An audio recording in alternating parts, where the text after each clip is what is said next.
Well, good morning. Welcome back to the Broadcast Retirement Network. I'm Jeff Snyder. This is BRN AM for Monday, May 15th, 2023. And our top story today, not so fast, intergenerational competition for home buying. Joining me now to discuss this and a lot more, Guy Sabatino is a regional branch manager with Long and Foster Real Estate. Guy, great to see you, my friend. Thanks so much for joining us on the program this morning. Good morning. Yeah, it's great to have you. Let's just start with a basic question. I mean, you've been in the real estate business for as long as I have known you. I mean, our relationship goes back over 25 years.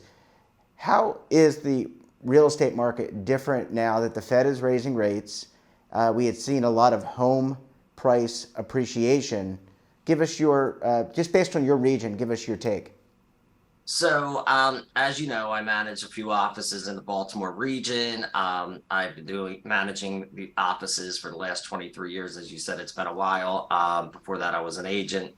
So this period of time right now has been, we always say different than any other time. I mean, back in the early 2000s, I watched us at a seller's market where there was this growth and this, investors getting in, flipping properties, seeing these, return on investment on these properties that they were flipping. And then all of a sudden we saw the market in 2007 and 2008 make a change.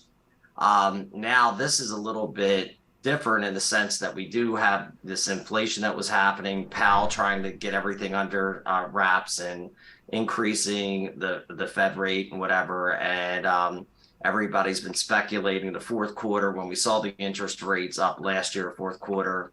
We did see this slowdown and this pause from some people. And then all of a sudden, I kind of call it in marketing when we were taking our MBA classes, we talked about, when ice cream parlors would always have a problem right in the first cold season, that first cold couple weeks, and it would impact their sales. And then all of a sudden, consumers got acclimated to, what the new norm was going to be. And we saw that pause. And then now what we're seeing is people back in the market, people wanting to make the change. When I say people, I'm talking about the buyer, the consumer, some of the sellers that aren't worried about the interest rates and what have you. And they're still trying to make that next move, whatever that move was going to be for them.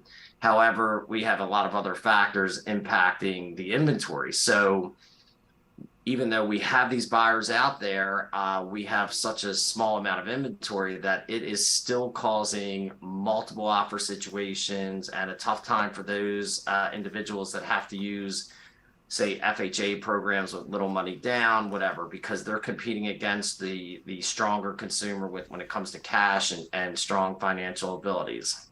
So, Guy, who would you mentioned the before, and now we're kind of in this new normal, quote unquote, new normal, to use your word, and I forget who else that we can attribute it to.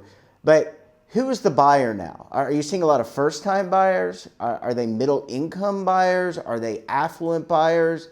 All the above? Can you just give us a sense for who is coming into your shop, into your store to buy a home right now?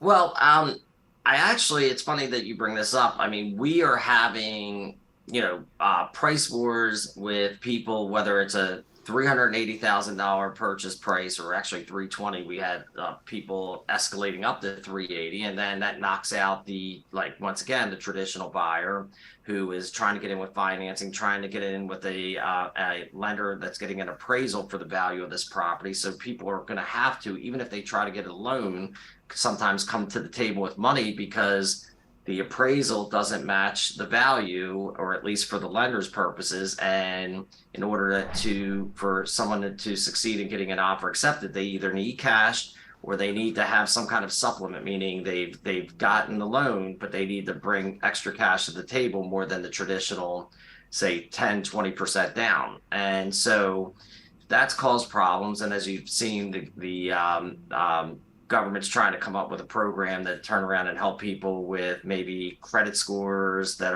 aren't as high, to see if they can bring them in and do more FHA transactions and all. But I say to you that's still going to be a problem for us, because again, if there's 8 or 10 people competing and they could do a different structured loan, even in the lower to middle price points, they're still beating out that FHA person. And we're not even talking about these investors that have come in like BlackRock or whatever, who are buying tons of properties that are getting taken off the market, used for rentals, and never going back into that market. So between the investors, the people that are happy with their 3%, 2.75% mortgage rates, that don't want to go out and play this game right now, the inventory is staying tight and staying short supply, and the average consumer is having a tough time right now.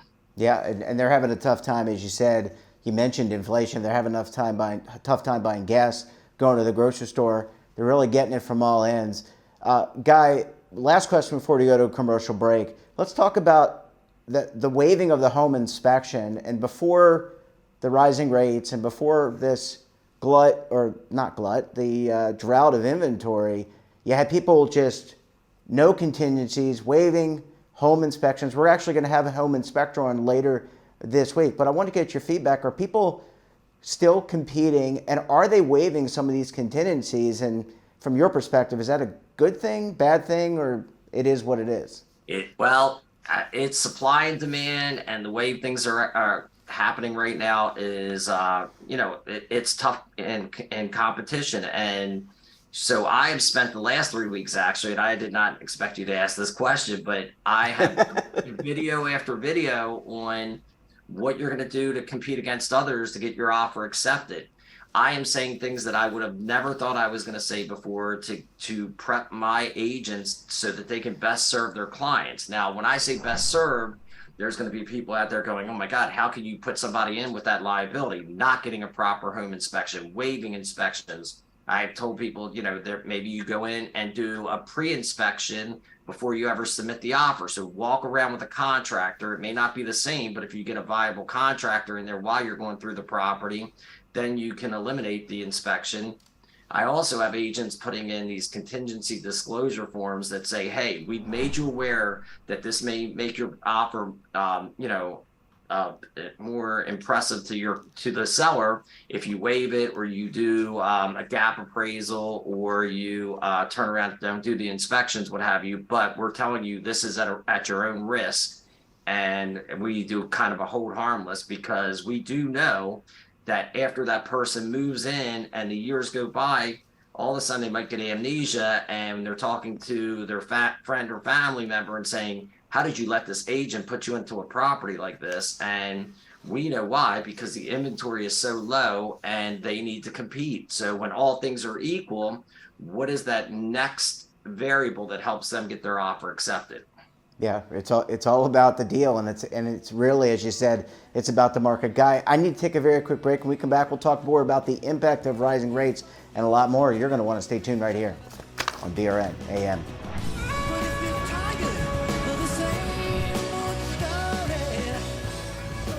Imagine a new television network that will make you richer, healthier, and in control of your financial future.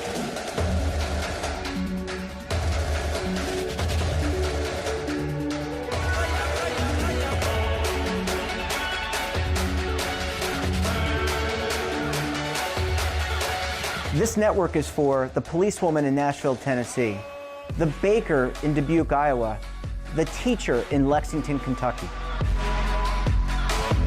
We want to make the idea of savings and retirement culturally relevant. But what do you see as a defining issue of the midterms, especially for the smaller businesses? I mean, they are the lifeblood of the American economy.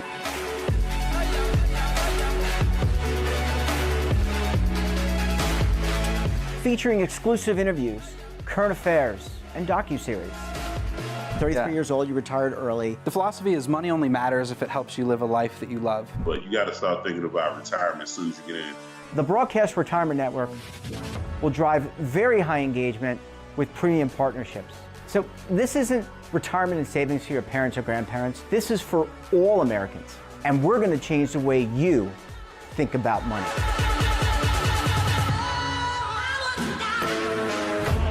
Welcome to the next frontier of retirement and savings. This is BRN, the Broadcast Retirement Network.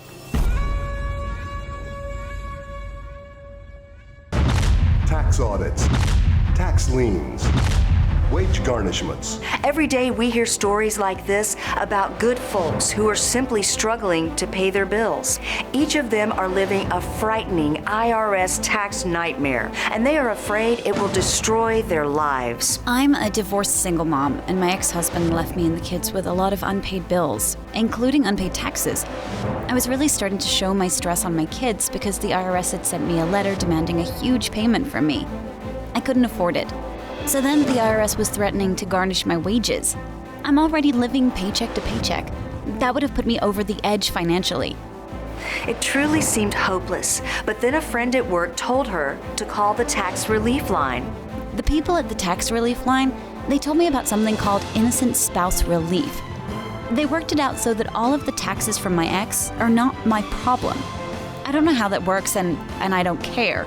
All I care about is that I don't owe the IRS a dime, and they are not going to take my paycheck. Even if it seems hopeless, you should call the number on your screen right now. There is absolutely no cost for the call or the consultation. You are under no obligation. If you are worried that the IRS could garnish your wages, seize your assets, even take your home, call us right now. The Tax Relief Line is here to help you. Now you have a knowledgeable, professional team of tax experts that are ready to negotiate with the IRS and fight for you to save you money. The Tax Relief Line's professionals have successfully negotiated thousands of cases, reducing and sometimes even eliminating the tax debt for their clients. It's very easy to get started. Simply call the number on your screen right now. You don't have to live in fear anymore. The call and the consultation are free. Well, Guy, thanks so much for sticking around with us this morning. Really appreciate you hanging around for segment number 2. Great. And we haven't lost a guest yet. I'm so excited about that. It's coming, though. It's coming. I asked the wrong question to say the wrong name. All right, Guy, let's talk about rates. And you hinted at Jay Powell raising interest rates, and he's into this raising interest rate regime, but we know that he may back off a little bit. At least that is what the market's anticipating. How are those rates impacting mortgage rates, and what are you seeing from your mortgage rate and mortgage lenders? What we're seeing is there was definitely nervousness in the industry as far as the rates and what the anticipation was, and some people fearing 7-8% or even higher. And then there were the points being thrown onto it. And in fact, in the fourth quarter last year, there were negotiations where we thought things were changing in the market, being forced onto the consumer because of trying to get a grip on the inflation, the CPI, whatever. And what happened was, when that was going on, we were actually seeing these $500,000 mortgages and people, sellers paying a point just for a very brief moment to get some of the offers accepted, right? So they knew they had the appraisal value, they knew that the property would go for a certain price, but they tried to supplement the consumer. Now, all bets are off. There's so many offers that, on a lot of these properties, as long as they're priced right and, they look decent, they're getting multiple offers, and people are not paying attention to the interest rate the same way they were. Like I said earlier, they're getting acclimated to this right now. They are not going back and worrying whether it's a 3% interest rate or 4% interest rate. They're just settling in with it, which is interesting. I do see a lot of lenders having competition out there because so few units are happening for the lender, as they were used to 2020, 2021, 2022, even 2019 wasn't bad, right?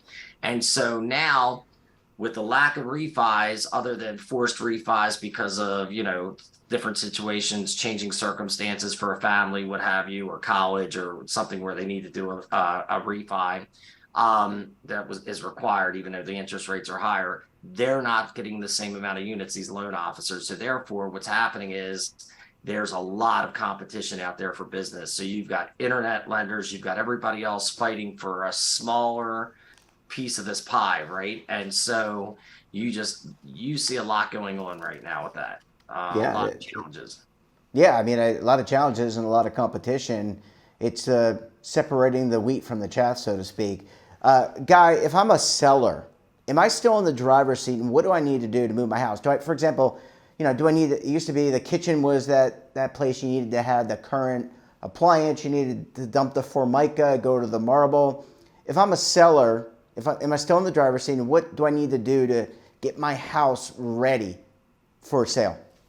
In most cases, you're absolutely in the driver's seat right now, especially in our Baltimore metropolitan area. If you are, and again, some of the extreme luxury has changed a little. I did the units between 2019 and 2023, and I've noticed that the units are definitely down for that, what we consider it now. This is not Manhattan prices or, whatever, San Francisco. We're talking, $1 million to 2.5, which is a nice price point in the Baltimore metropolitan area, right? And the units were hovering over 100 the last couple of years in the spring markets. Now it's only in the mid 80s, right? As far as units being sold in that price point.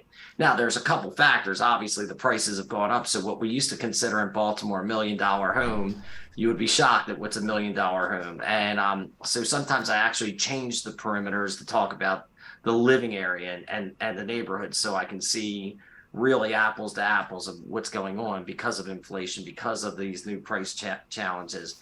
But in the middle market, back to your question about what the seller has to do, some sellers, as soon as someone gets a whiff that the property's ready to hit the market, they're trying to go directly to the seller sometimes. They're trying to find out who the agent is. They're doing sight unseens. Let us get in before you even put it on the market. I'll make it so your client doesn't have to worry about packing up their stuff, getting their kids out of the house or whatever. We're going to buy the house just the way it is, right? Wow. We're going to give you a 2-month free rent back, or if they have cash, they can give a longer rent back because there's guidelines if there's a loan going on. So we are seeing some incredible situations right now with that kind of stuff. Now, there are properties that aren't the micro markets, because again, there's some micro markets where they're that hot, and so maybe it has some challenges about the house, the lot, the location, whatever. And if that client would listen to us and do the things we asked, they would at least get the price that we believe they could get, and they would receive a couple offers. So if they're not fixing the house up to the condition, they're not going to get their house sold the way they would. And they will have to lower price. Price will fix that, because right now people seem to be buying almost anything. It's just a matter of price, And I told you the investors are also causing that squeeze. So when you have somebody that's going through and buying all these properties and taking them off the market, that's having another impact on us. Anecdotally, Guy, one of the things that we've been talking about is aging in place, and I just wonder if you can share with us. Just are you seeing more people in advanced years, our parents, maybe not our parents, but the older Americans, are they staying in their house longer, and what does that mean for sales? Because it used to be those people would move into a community, they'd downsize, but now it seems like, at least what I'm hearing, but I want to get your thoughts. Are they staying in their place and just, hey, it's 4,000 square feet, but who cares? It's paid for. It is. I just dealt with this yesterday. I had somebody in a market a little, 2 miles from us. I went in with an agent to talk to them because they wanted my help. And this person is actually willing to move because they can afford to. But they're, they're buying a larger house and they're putting an elevator in it.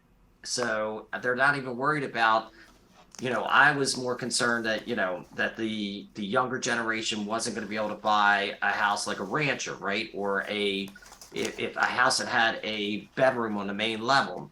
Now we're talking about consumers that are 60 some years and up saying, well, the hell with that. I'm going to stay here. I'm paying for the elevator to be put in. So they're spending a couple $100,000 to put an elevator in a property that you wouldn't even have thought or imagined that they would be putting an elevator in this place.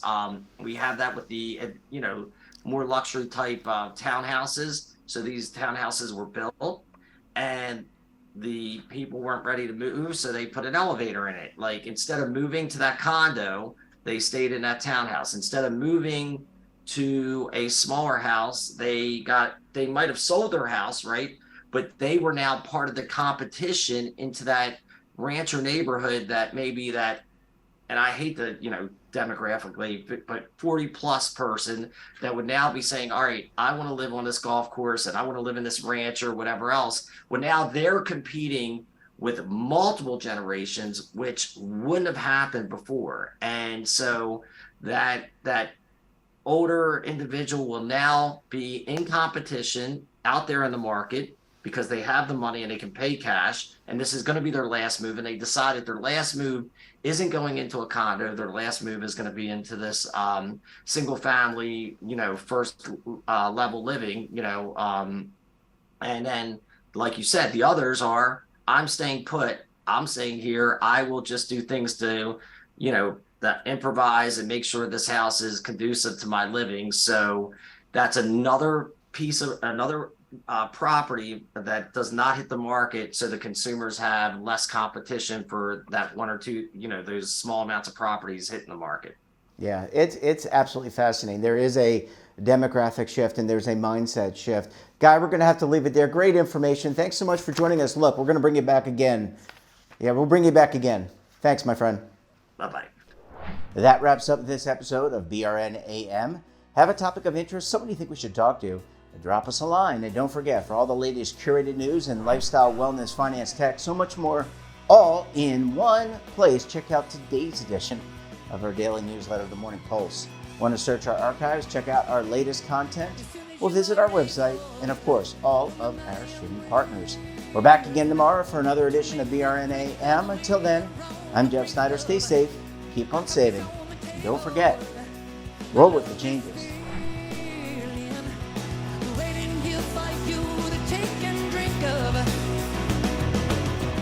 But if you're tired of the same old,